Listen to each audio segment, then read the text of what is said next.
আসসালামু আলাইকুম সম্মানিত দর্শক, নিশ্চয় আপনারা ভালো আছেন। আলহামদুলিল্লাহ আমরা ভালো আছি। এই যে এখানে ডাটা নিয়েছি আর হচ্ছে এই যে দেখেন না, এই যে ডাটা এখন আমি একটু মানে মাছ ভাজি করে নেব।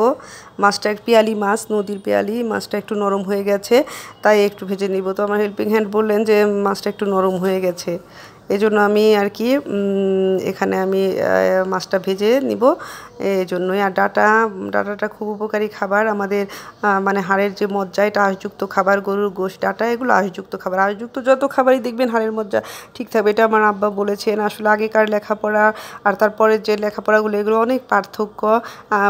আগে যারা লেখাপড়া করেছেন তারা অনেক কিছু জানেন এবং অনেক কিছু শিখেছেন। আমার আব্বা ব্যাংক ম্যানেজার ছিলেন এবং আমাদের ঢাকায় ইংলিশ স্কুল ছিল আর কি, ইংলিশ কী বল মানে রোজ গার্ডেন টিউটোরিয়াল নামে, তো কি বলবো, কিন্ডারগার্টেন। তো আমার আব্বা প্রিন্সিপাল ছিলেন। তো আগেকার লেখাপড়া এখনকার লেখাপড়া বলি অনেক তফাৎ।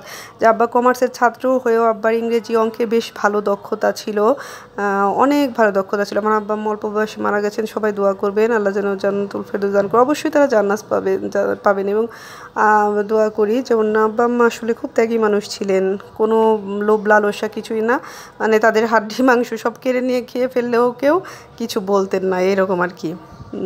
কিছু বলার তারা ওইসব গ্যাঞ্জামে যেতেন না আর কি, কখনো নিজের হাড় মাংস পর্যন্ত মনে হয় বিলিয়ে দিয়ে গেছেন এগুলো, এই অবস্থা।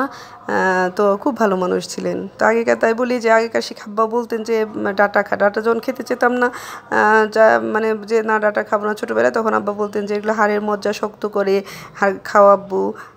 বা এই যে গরুর গোশত যেমন আঁশযুক্ত খাবার, হাড়ের মজ্জা শক্ত করে, আব্বু এগুলো খাও, খুব ভালো থাকে হাড়ের মজ্জা। আব্বা এগুলো বলতেন, আমার একটু একটু মানে এতটুকু মনে আছে যে আব্বু খেতে হয় এগুলো, হাড়ের মানে হাড় শক্ত করা, হাড়ের মানে মজ্জাটা যে হাড়ের ভিতরে থাকে যেটাকে মজ্জা বলে, তো ওটা জন্য নাকি উপকারী ডাটা এবং আঁশযুক্ত খাবার, যে কোনো আঁশযুক্ত খাবার উপকারী ওই হাড়ের মজ্জার জন্য। আব্বা বলতেন যেগুলো খাবা, তখন থেকে আমি ডাটা পছন্দ করি। আমার এগুলো সব ব্রেনে ধরে গেছে। আব্বাকে কী বলে, আমি তো বড়, আমি সব জানি এবং আমি সব বুঝি, তখন আব্বা বলতেন।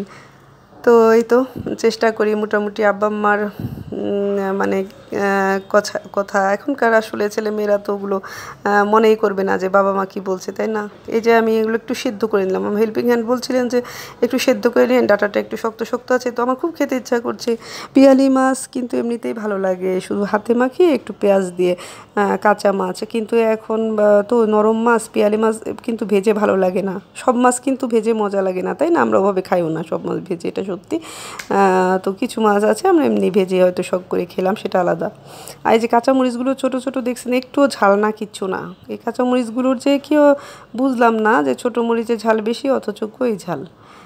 এই তো পেঁয়াজ বেরেস্তা হয়ে আসলে কাঁচামরিচ এগুলো দিয়ে দিলাম, রসুন দিয়ে দিয়েছি, আদা পেস্ট দিয়ে দিলাম, এই যে ধনিয়া গুঁড়ো, হলুদ গুঁড়ো, জিরা গুঁড়ো সব দিয়ে কষিয়ে তারপরে এই যে ডাটা সিদ্ধ তার দিয়ে দিলাম। হলুদ আর লবণ দিয়ে ডাটা সিদ্ধ করে নিয়েছি। এখন সেদ্ধ করে দিয়ে ডাটাটা জাল হতে হতে যে মাছ রান্না হয়ে গেল গা আর কি। এই তো টমেটো দিয়ে জিরার ফাঁকি দিয়ে শেষ মাছ রান্না। এত মজা হয়েছে, খুব মজা হয়েছে। এই তো দেখুন, এই যে রিপিট আবার ভিডিওটা দেখাচ্ছি। দেখেন ঝোলটা দেখলেই বোঝা যায় কত সুন্দর, তাই না? মানে অনেক সুন্দর এবং নরম হয়েছে ডাটাটা। আমি চামচ দিয়ে কেটে দেখাচ্ছি, এই দেখেন। মানে আর ভাজা মাছটা তো পরে দিয়ে দিয়েছি, এটা তো দেখেছেন, খুব মজা হয়। তবে পিয়ালি মাছ হাতে মাখিয়ে রান্না করবেন, যতদূর সম্ভব ওটা মজা বেশি। টমেটো তো সবুজের মধ্যে লাল সুন্দর লাগে, আর খেতেও মজা টমেটো যে কোনো তরকারিতে দিলে। টমেটো বাচ্চাদের খাওয়াবেন, নিজেরাও খাবেন, অনেক দাম যদিও, তারপর বাচ্চাদেরকে টমেটো প্লেট ভরে ভরে দিয়ে দিবেন, দেখবেন খুব উপকারে লাগবে। টমেটো আসলে ভিডিওটা সবাই শেয়ার করে দিবেন। আমার শেয়ার খুব হচ্ছেই না, ভিডিও কেন জানি, দেখি অনেক ভিডিও শেয়ার হয়, যেমন শেয়ার, তারপরও দোয়া করবেন।